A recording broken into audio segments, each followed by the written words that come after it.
গোপাল সকালবেলায় মহারাজের সাথে দেখা করে বাড়ির দিকে চলে যায়। মহারাজ বাগানে হাঁটছিল। হঠাৎ খুব জোরে আচমকায় মহারাজ পড়ে যায়। মহারাজের কোমরের চোট হয়। রানীমা মহারাজের মাথায় হাওয়া করতে থাকে। ঠিক সেই সময় মন্ত্রী আসে।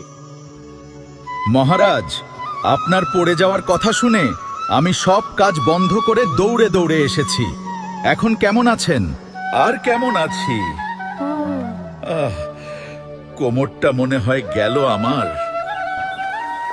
ওই অপয়া গোপালের জন্যই আপনার এই অবস্থা। সকালবেলায় ওর মুখ দেখা ঠিক নয়। তুমি গোপালকে এক্ষুনি এখানে নিয়ে আসো।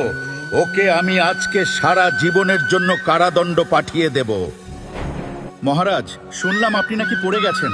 আমি আপনাকেই দেখতে আসছিলাম, কিন্তু প্রহরীর সাথে দেখা হলো রাস্তায়। আপনি নাকি বলেছেন আমাকে ধরে নিয়ে আসতে। সকালবেলায় আমি তোমার মুখ দেখেছি বলে আজকের আমার এই অবস্থা। তাই আমি ঠিক করেছি তোমাকে সারা জীবনের মতো কারাদণ্ড পাঠাবো। তোমার কিছু বলার আছে?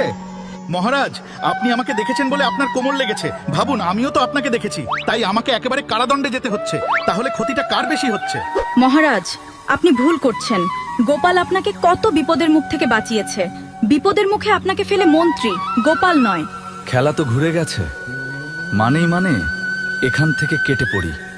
গোপাল, আমায় ক্ষমা করে দিও। এই মন্ত্রীর কথাই আমি তোমাকে শাস্তি দিচ্ছিলাম, আর মন্ত্রী শাস্তি তোমার হবে। একবার শুধু আমাকে ঠিক হতে দাও। মন্ত্রী হলো অপয়া, সবই হলো মায়া। মন্ত্রী, এবার পিছন বাঁচা, না হলে তুই বাড়ি যা।